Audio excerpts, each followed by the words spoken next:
বারুইপুর কাণ্ডে স্থানীয় পুলিশের ভূমিকায় একাধিক প্রশ্ন। বারুইপুরে নাবালিকাকে গণধর্ষণ খুনের অভিযোগ, পুলিশের ভূমিকা খতিয়ে দেখা হবে বললেন ডিজি। বারুইপুরের ঘটনাস্থলের ডিজি সিদ্ধিনাথ গুপ্তা।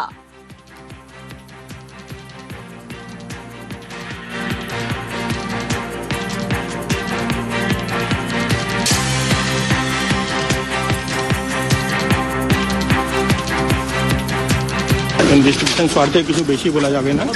এখন পর্যন্ত 3 লোক অ্যারেস্ট হয়েছে, ইনভেস্টিগেশন চলছে। আমরা এরকম যদি কোনো আরও প্রোগ্রেস হবে সেটা আমরা জানাবো। স্যার আরো কারো ইনভলভমেন্ট এখনো পর্যন্ত কিছু আমরা ইনভেস্টিগেশন ক্ষেত্রে আরও বেশি বলছি না, এটা যেহেতু ইনভেস্টিগেশন চলছে, খুব সেন্সিটিভ কেস আছে, তো বেশি ডিটেলস আরও ইনভেস্টিগেশন এগিয়ে গেলে তারপরে কতটা পুলিশের ভূমিকা নিয়ে একটা প্রশ্ন তুলেছিলেন। আমরা সব বিষয় নিয়ে যদি পুলিশের ভূমিকা উপর প্রশ্ন আছে কি দেরিতে রেসপন্স হয়েছে কিংবা কী হয়েছে, পুরো ইনকোয়ারি করে যা ব্যবস্থা আছে যেটা আমরা কমপ্লিট ব্যবস্থা নেব। অর্পণ প্রতিনিধি আমাদের সঙ্গে রয়েছেন, সরাসরি অর্পণের কাছে একবার যাব। অর্পণ, বারুইপুর কাণ্ডে স্থানীয় পুলিশের ভূমিকা নিয়ে প্রশ্ন উঠছে। আমরা জানি বারুইপুর একটি পাচার প্রবণ এলাকা, সেই এলাকাতে যখন একজন নাবালিকা নিখোঁজ হয়ে যাচ্ছেন তা জেনেও কি গুরুত্ব দেয়নি স্থানীয় পুলিশ? একটি প্রশ্ন নয়, মানে একাধিক প্রশ্ন তো সামনে আসছে। দেখো, প্রথম থেকেই কিন্তু এই বিষয়ের ওপরে ক্ষুব্ধ এলাকাবাসী, পরিবারের লোকজন যেমন ক্ষুব্ধ তেমন এলাকাবাসী কিন্তু এই নিয়ে তারা সরব হয়েছেন। আর সেই চিত্র কিন্তু আমরা দেখেছি, পুলিশের ওপরে ইট বৃষ্টি, পুলিশের গাড়িতে ভাঙচুর, পুলিশের গাড়িতে অগ্নিসংযোগের ঘটনা, পুলিশ ফাঁড়ি ভেঙে দেওয়া, সবটাই কিন্তু জনরোষ থেকেই হয়েছে।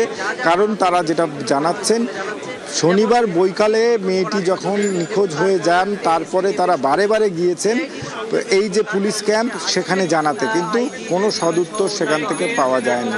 পাশাপাশি আরও কি জানা যাচ্ছে, পুলিশ কোনো রকম সাহায্য করেনি। এলাকার মানুষজন, এলাকার যারা সাধারণ মানুষ, তারা সিসি ক্যামেরার ফুটেজ কালেকশন করেছেন। তারা সিসি ক্যামেরার ফুটেজ কালেকশন করার পর কারা সেই ব্যক্তি সেটা চিহ্নিতকরণ করেছেন, তার বাড়িতে গিয়েছে, সেখান থেকে অভিযুক্তকে তুলে এনে আবার সেই ক্যাম্পে রাখা হয়েছে।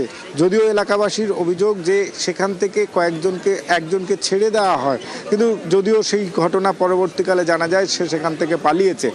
এই ঘটনাকে কেন্দ্র করে কিন্তু একাধিক প্রশ্ন উঠেছে। তুমি জানবে, সকাল থেকে একাধিক যারা রাজনৈতিক ব্যক্তি এসছেন তারা যেটা জানিয়েছেন যে এই ঘটনার সঙ্গে অন্য কোনোভাবে যদি প্রশাসনিক ব্যর্থতা আসে তাহলে তাদেরও দৃষ্টান্তমূলক শাস্তি দেওয়া হবে।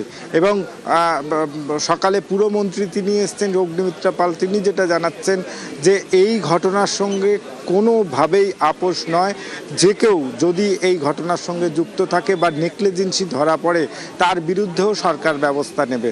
এবং সমস্ত রাজনৈতিক দলের যারা জনপ্রতিনিধি রয়েছেন, যারা এসছেন পরিবারের পাশে থাকার বার্তা দিয়েছেন, তারাও বলেছেন যে এই ঘটনা কিন্তু দ্বিতীয়বার না ঘটে এবং প্রশাসনিক ব্যর্থতা সেদিকটাও লক্ষ্য রাখা দরকার। এবং এর পাশাপাশি ডিজি সিদ্ধিনাথ গুপ্তা তিনি ঘটনাস্থলে যান, যে ঘটনাস্থলে এই মৃতদেহ পাওয়া গিয়েছে সেখানে গিয়ে তিনি সেখানে যান, ভিডিও ফুটেজ সেখান থেকে যে পাওয়া গিয়েছে সেটা সংগ্রহ করেন। এবং তাকে আমরা যখন প্রশ্ন করেছিলাম তিনি পরিষ্কার জানিয়েছেন সব দিক খতিয়ে দেখা হবে, সমস্ত দিক খতিয়ে দেখা হবে, যদি কোনো নেগলিজেন্সি পাওয়া যায় অবশ্যই সেটা ব্যবস্থা নেওয়া হবে। এবং এই ঘটনায় বারে কিন্তু পুলিশি ব্যর্থতা বা পুলিশি একটি নেগলিজেন্সির কথা উঠে আসছে। এবং স্থানীয় মানুষজন যেটা অভিযোগ করছেন, প্রথম থেকেই তারা অভিযোগ করে আসছেন, কিন্তু পুলিশের সাহায্য সেই মতো তারা পাননি। গতকালই মুখ্যমন্ত্রী বলেছিলেন স্থানীয় পুলিশের গাফিলতি থাকলে ব্যবস্থা নেওয়া হবে। শোনাবো আপনাদের। जो इंसिडेंट हुआ उसमें 0 टॉलरेंस। जो मिसिंग डायरी का बाद पुलिस का, लोकल पुलिस का भी क्या रोल है उस भी असेसमेंट होगा। पुलिस ऑफिसर का कुछ आपका इरेस्पॉन्सिबिलिटी मिलेगा तो उसका दर्जा दिखाने का काम भी पुलिस मंत्री करेगा, एकदम नो कॉम्प्रोमाइज। আজ বারুইপুরে নির্যাতিতার বাড়িতে যান পুরমন্ত্রী। স্থানীয় পুলিশকে কড়া বার্তা দিয়েছেন অগ্নিমিত্রা পাল।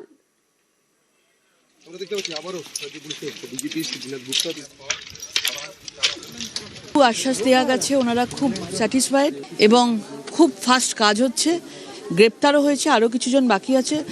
খুব ফাস্ট ওরা বিচার চায়, আমরাও একদম পুরোপুরিভাবে তার বিচার চাই। পরিবর্তনের বাংলায় যেন বিচারটাও সেরকমভাবে হবে, আমরা পুরোপুরিভাবে মুখ্যমন্ত্রীর আশ্বাস দিয়ে এসেছি এবং মুখ্যমন্ত্রী নিশ্চয়ই করবে। পুলিশ মুখ্যমন্ত্রীর নির্দেশে পুলিশ খুব স্ট্রংলি কাজ করছে। একটা দৃষ্টান্তমূলক শাস্তি হলে আশা করি পশ্চিম বাংলাকে আর এইভাবে এই ঘটনা আবার পুনরাবৃত্তি হবে না, ঘুরে দেখতে হবে না যে এই বারুইপুর কাণ্ড বিচার কিভাবে হচ্ছে, বিচার দেখিয়ে দেবে মুখ্যমন্ত্রী। আজ বারুইপুরে নির্যাতিতার বাড়িতে যান পুরমন্ত্রী। স্থানীয় পুলিশকে কড়া বার্তা দিয়েছেন অগ্নিমিত্রা পাল।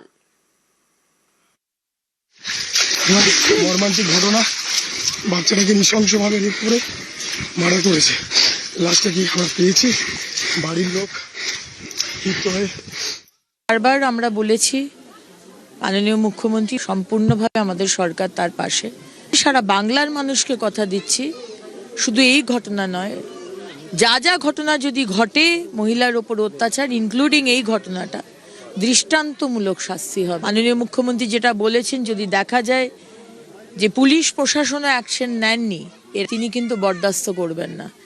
সো তদন্তে যদি কারুর নাম উঠে আসে যে তারা কোঅপারেট করেনি, গড হেল্প ইউ, এ চলে গেছে, তাকে তো ফিরিয়ে আনতে পারবো না। আগে মহিলার ওপর অত্যাচার হয়েছে, বিচার হয়নি। এই সরকারে সেটা হবে না। সে 8 বছর হোক আর 80 হোক, কিভাবে শাস্তি আপনাদের দেওয়া হবে সেটা সমাজ দেখতে পাবে।